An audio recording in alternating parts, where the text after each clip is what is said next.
But let us primarily keep It's the very keep it. important question because I have a report of enforcement department. हालिया में एक हफ्ते पहले enforcement department में एक data publish किया है. जुलाई 2005 से जनवरी 2023 तक ईडी ने पीएमएलए में 5,906 केस फाइल किए. उसमें से 176 केस हैं वो एमपी, एक्स एमपी और एमएलए मीन्स 3% ऑनली. ईडी का दावा ये है कि इन 19 सालों में 10 साल आप रहे हैं, 9 साल की. छोटा सवाल ये है कि ईडी के दावे में कि we are not making any discrimination, you being a ex member of parliament, ex chief minister, आप क्या कहते हैं ईडी के इस दावे में कितनी सच्चाई है और ईडी के इस रेशियो का? ठीक है, ये जो आपने आंकड़े कहे हैं मेरे पास बिल्कुल लेटेस्ट आंकड़े नहीं हैं, लेकिन ये ईडी का कानून जो है इसका इतिहास अगर थोड़ा हम देखें तो 2003 से ये बात शुरू हुई थी. इसका मुख्य कारण था जो आतंकवादियों को जो विदेशों से धन आता था उसको रोकने के लिए धन शोधन कानून बना था. अगर हमारे 10 साल के यूपीए सरकार के आंकड़े देखें तो कुल ईडी के जो रेट्स थे वो 30-40 के अंदर थे, और आज जो नरेंद्र मोदी सरकार के कार्यकाल में जो ईडी के रेट है वो 5,000 के करीब आपने आंकड़ा बताया. तो ये तो क्लियर बात है कि ED, CBI, director of revenue intelligence, ये जो भी जांच एजेंसियां हैं उनका उपयोग सिर्फ विपक्ष के नेताओं के खिलाफ किया जा रहा है. इनमें से कितने लोग हैं जो भाजपा के लोग हैं जिनके खिलाफ ईडी गई है? क्या एक भी है क्या कोई? तो ये इतनी पार्शलिटी हो रही है, ये दुनिया के सामने है. लेकिन इस पर बहुत बड़ी बातें हम कह सकते हैं कि किस तरह से ईडी का रेड होता है और तुरंत कुछ दिन बाद वो कंपनी अदानी के नाम हो जाती है, उसकी अदानी उस कंपनी को खरीद लेते हैं. उसके कई जो उदाहरण है वो हमने पेश किए हैं जनता के सामने, मैं आपका समय नहीं लूँगा. लेकिन ये ईडी, डीआरआई, सीबीआई, ये सारी जांच एजेंसियां हैं, उनका पूरी तरह से राजनीतिक लाभ के लिए बीजेपी के द्वारा उपयोग हो रहा है. कुलभूषण जी, उन्होंने कहा कि राहुल गांधी को ना तो राष्ट्र की जानकारी है ना राज्य की नीति की. देश की जनता जानती है कि कांग्रेस देश की समस्या और कांग्रेस की समस्या एक ही है. राहुल गांधी कांग्रेस के लिए राहुल है.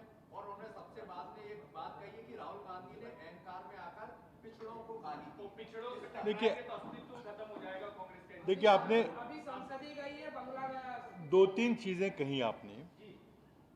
देखिए, राहुल गांधी देश के नागरिक है, सांसद है, थे, हैं, लेकिन देश के हर एक नागरिक को सवाल पूछने का अधिकार है. हमारे जनतंत्र में अगर कोई सरकार की ओर से गलत काम हो रहा है, पूछने का अधिकार है, और सांसद को तो है ही है. आप मुद्दे को भटका रहे हैं, आपके मुख्यमंत्री मुद्दे को भटकाने की कोशिश करिए. एक सीधा साधा प्रश्न पूछा है, नरेंद्र मोदी जी से पूछा है, जांच एजेंसी से पूछा है, ये पैसा किसका है? उसका जवाब आप नहीं देना चाहते हैं, उसका जवाब नरेंद्र मोदी जी नहीं दे सकते, और आप मुद्दे को भटका रहे हैं. अब राहुल जी की योग्यता के बारे में आपके मुख्यमंत्री टिप्पणी कर रहे, ठीक है, वो अपनी जगह, उनको कहने का इस देश की संविधान से आज़ादी दी है. लेकिन आप जहाँ तक वो मुद्दे को भटकाने के लिए ओबीसी की बात कर रहे हैं, बहुत अहम मुद्दा है. क्या बात है ओबीसी की? कोलार की सभा में राहुल जी ने 3 चोरों के नाम लिए थे. उन्होंने कहा था कि इनके नाम नीरव मोदी, ललित मोदी, नरेंद्र मोदी का भी नाम लिया था. तो क्या नीरव, ये मोदी लोग ये ओबीसी हैं क्या? ललित मोदी ओबीसी हैं क्या? जो याचिकाकर्ता सूरत में पूर्णेश मोदी है वो बनिया है. अब नरेंद्र मोदी जी की जाति का आप उल्लेख कर रहे हैं, तो भारत के प्रधानमंत्री की, अगर वो हिंदू होगा तो कोई न कोई जात होगी. अगर प्रधानमंत्री पे आरोप लगाना, उस जाति पे आरोप लगाना अगर आप मानते हैं तो ये हास्यास्पद है. ये देखिए, मुद्दा नहीं भटकेगा. इस कांग्रेस पार्टी के 3 में से 2 मुख्यमंत्री ओबीसी समाज के हैं, और कौन सी भारत जोड़ो यात्रा में जो लाखों लोगों से राहुल जी ने मुलाकात की, क्या कोई किसी की अपमान करने की उसमें मंशा थी? ये तो आप और कोशिश करिए मुद्दा भटकाने का. ये भाजपा की तरफ से विदेशों के भाषण को लेकर मुद्दा भटकाया जा रहा है. श्रीनगर की भाषण में उन्होंने कुछ महिलाओं का जिक्र किया तो उससे भटकाया जा रहा है। ये मुद्दा भटकेगा नहीं और ओबीसी का अपमान करने का कोई सवाल ही नहीं उठता। बिल्कुल पूरी तरह से हम खारिज करते हैं।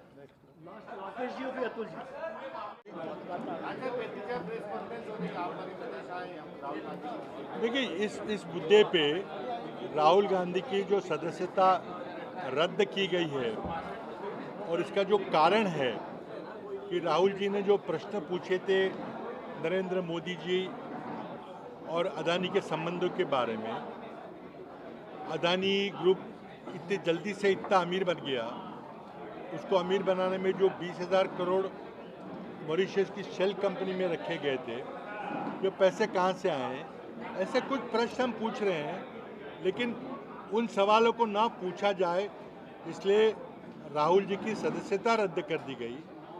देश के इतिहास में ऐसे कानून का उपयोग किया जो कभी भी पहले 160 साल में नहीं किया गया था और सदस्यता रद्द कर दी गई। उनकी आवाज़ संसद से रोकी गई है, लेकिन हम अपनी आवाज़ जनता तक पहुंच के रहेंगे। आज जो 35 हमारी जो प्रेस कॉन्फ्रेंसेस हैं, यही हमारा प्रयास है।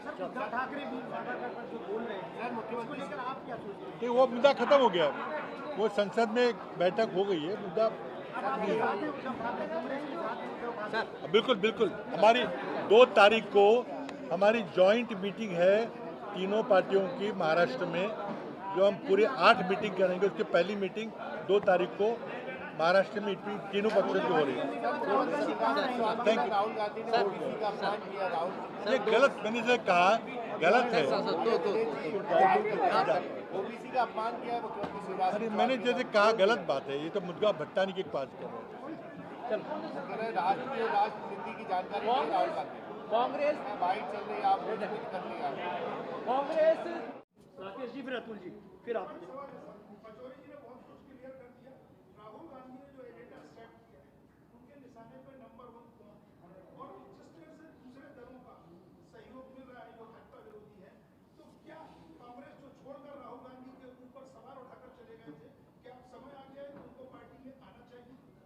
नहीं, मैं नहीं समझ पा रहा हूँ। राहुल गांधी ने जो सवाल उठाए हैं वो सरकार के मुखिया नरेंद्र मोदी पर उठाए हैं, क्योंकि देश में जो भी होता है उसके लिए अंतिम रूप से वही जिम्मेदार है। नहीं देखिए, नहीं उन्होंने कहा है कि अदानी के और नरेंद्र मोदी जी के संबंध क्या है, ये सवाल नरेंद्र मोदी पे है और हाँ बिल्कुल उन पे सवाल है। देखिए हाँ, नहीं दूसरे दल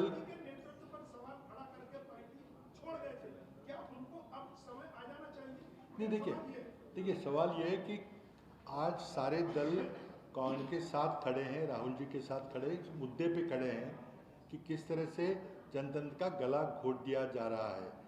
आज अगर प्रसंग कांग्रेस पार्टी के नेता पे आया है, कल किसी और पे आएगा, किसी और पे आएगा।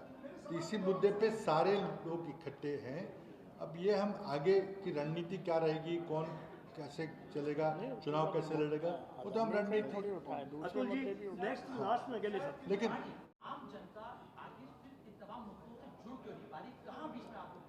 देखिए, ये मैं विनम्र से कहूँगा कि जनता जुड़ रही है। भारत जोड़ो यात्रा में आपने देखा होगा कि किस तरह को, जिस तरह से राहुल जी को मिलने के लिए लोग उमड़े थे। लेकिन नहीं देखिए, ठीक है, तो हम अपनी तरह से अपना प्रचार कर रहे हैं, कार्य कर रहे हैं, मुद्दे जनता तक ले जा रहे हैं। मुद्दे बहुत सारे हैं, लेकिन और इसका मतलब ये नहीं कि हमने कोई और मुद्दे छोड़ दिए, मुद्दे सारे हैं। लेकिन आप अगर मुद्दों को संसद में नहीं उठाने दोगे, हमारी बात नहीं रखने दोगे, अगर हमने बात कुछ कही तो उसको एक्सपेंस कर दोगे, हटा दोगे संसद के रिकॉर्ड से और कुछ जवाब नहीं दोगे, और अगर सत्ता पक्ष के लोग व्यवधान पैदा करके संसद का काम न चलने देंगे तो शायद संसद में ये बातें नहीं हो सकेंगी, या शायद नरेंद्र मोदी ये बातें संसद में नहीं करना चाहते, तो हमें लोगों के पास जाना पड़ेगा। लेकिन अब जो भी रास्ता उपलब्ध होगा हम जनता में जाएंगे। और जो नरेंद्र मोदी और अदानी का जो संबंध उभर के आ रहा है, देखिए जब 20,000 करोड़ की बात की जाती है तो ये पूछा जाता है कि किसके पैसे हैं। अब 20,000 करोड़ कोई लूज चेंज तो नहीं कि कोई जेब से निकाल कर रहे, कहाँ से पैसा आया? आप इस प्रश्न का उत्तर नहीं दे रहे हैं, नहीं देना चाहते और हमारी आवाज़ बंद करने की कोशिश कर रहे हैं ताकि हम ये प्रश्न ना उठा सकें। इसीलिए हमको और तरीके से लोगों के पास आना पड़ रहा है, लेकिन सवाल तो पूछते रहेंगे। राहुल जी ने कहा है कि मेरी आवाज़ आप जो मर्जी बंद करिए, संसद की सदस्यता रद्द कीजिए, मैं ये सवाल पूछते रहूँगा। तो सवाल तो पूछते रहेंगे। नगेले जी, आपराधिक मानहानि का जो केस चल रहा था उसमें फैसला सुनाया, उनको अपराधी पाया और 2 साल की सज़ा, सेंटेंस ऑफ 2 इयर्स कर दी। अब 1 मिनट अगर आप इस कानून की ओर देखें तो ये 1860 साल का ब्रिटिश कालीन कानून है, जिसमें कि धारा 499 और 500 में आपराधिक मानहानि का मामला है और उसमें सबसे ज़्यादा सज़ा 2 साल की वहाँ पे देने की प्रावधान है। अब मैं नहीं समझता कि 160 साल के इस कानून के इतिहास में किसी को भी मानहानि के मामले में 2 साल की सज़ा हो। शायद कोई एक आधा मामला होगा, मैं नहीं जानता, शायद ब्रिटिश काल में हुआ हो, लेकिन मैंने बहुत कोशिश की ढूंढने की, किसी को भी 2 साल की सज़ा नहीं, लेकिन इस केस में 2 साल है। अब 2 साल की सज़ा होती है, अंदेशा हो गया था 2 साल क्यों? क्योंकि हमारे संविधान में संसद की सदस्यता रद्द करने का जो कानून है, जो पीपल्स रिप्रेजेंटेशन एक्ट है, उसमें प्रावधान है कि अगर किसी को 2 साल या 2 साल से ज़्यादा सज़ा हो तो उसकी सदस्यता समाप्त होगी। तो 2 साल की सज़ा बहुत अहम थी और वही 2 साल की सज़ा राहुल गांधी जी को इस आपराधिक मानहानि के मामले में सुनाई गई। अब कई सारे प्रश्न उठते हैं कि आपने अपील क्यों नहीं की, क्या हुआ? उस समय 2 साल की सज़ा के खिलाफ बेल मिला था, 30 दिन का मेल था, इसीलिए जज ने बेल दिया था, मैजिस्ट्रेट ने बेल दिया था कि आप इसको अपील कर सकें। आप कांग्रेस पार्टी एक बड़ी पार्टी, लीडिंग पार्टी है पार्लियामेंट में, आपके साथ बहुत सारी जो अदर पार्टियां हैं वो मिलना नहीं चाहती और इस लड़ाई में ज़रूरी है कि आप सब साथ रहें। नहीं, देखिए, जहाँ तक आज राहुल जी की सदस्यता खत्म करने का मौका है, एक जनतंत्र में बहुत बड़ा आघात पहुंचा है, तो मैं समझता हूँ कि सारी पार्टियां आज इस मुद्दे पर लेकर हमारे साथ हैं। जैसे अभी मीटिंग भी हुई थी, तो इस मुद्दे को लेकर सारी पार्टियां दिल्ली में आई थी, सभी नेतागण थे और उसमें बिल्कुल एक स्वर में हमने कहा कि ये तानाशाही कार्रवाई हम नहीं सहन करेंगे। अब जहाँ तक कि आपने अगली चुनाव की रणनीति की बात की है, एक साफ बात है कि जो चुनाव के आंकड़े हमारे सामने हैं और हम चाहेंगे कि हम सब मिलकर नरेंद्र मोदी की भाजपा का विरोध करें और उनको पराभूत करें 2024 के चुनाव में, और वह रणनीति अब तय होगी, धीरे धीरे होगी। लेकिन इस मुद्दे पे पूरा विपक्ष एक है। जो है देश में आजकल जो कांग्रेस पार्टी के नेता राहुल जी गांधी के खिलाफ नरेंद्र मोदी की सरकार ने जो भी हाल ही में कार्रवाई की है, जिसे देश के जनतंत्र के इतिहास में कोई और उदाहरण अब कभी नहीं पाएंगे, और इसके पीछे की राजनीति, ये घटनाक्रम क्यों घट रहा है, सरकार इससे क्यों भयभीत है, विशेषकर प्रधानमंत्री नरेंद्र मोदी क्यों भयभीत है, उन मुद्दों को आपके सामने रखने की हम कोशिश करेंगे। आपके स्वागत के लिए बहुत बहुत शुक्रिया। आज के दिन अखिल भारतीय कांग्रेस कमेटी की ओर से पूरी देश भर, प्रत्येक राज्य की राजधानी में और प्रमुख शहरों में एक ही दिन 35 वार्ता परिषदों का आयोजन किया गया है। अलग राज्यों के नेता अलग अलग राज्यों में गए हैं। मुझे आज भोपाल आने का सौभाग्य प्राप्त हुआ है। मैं अपनी बात सिर्फ एक ही मुद्दे तक सीमित रखूंगा। टारगेट बनाया, लेकिन कभी भी प्रादेशिक स्तर पे ऐसे कई इंडस्ट्रियलिस्ट भी होते होंगे जो आपके हिसाब से आपके एंटी काम कर रहे हैं, तो क्या आगे जाकर ये माना जाए कि ऐसे इंडस्ट्रियलिस्टों के खिलाफ प्रादेशिक स्तर में अलग अलग प्रदेशों में जहां कांग्रेस की सरकार नहीं है मोर्चा खोला जाएगा, जो कि शक्ति पहुंचा रहे हैं इकोनॉमिक या दूसरे लेवल पे? ये देखिए, देश पे कानून है। जो भी उद्योगपति कानून अगर तोड़ेगा, गलत तरीके से पैसा कमाएगा, तो सरकार का दायित्व तो बनता है कि उसके खिलाफ कार्रवाई करे। कांग्रेस पार्टी कोई किसी उद्योगपति के या किसी व्यापारी के खिलाफ नहीं है, लेकिन अगर आप कानून तोड़ोगे, कोई भी व्यापारी कानून तोड़ेगा, तो उसके खिलाफ कानून के अनुसार कार्रवाई होनी चाहिए। ये हमारी मांग है। Thank you. बस मैंने बता दिया। थैंक यू, धन्यवाद।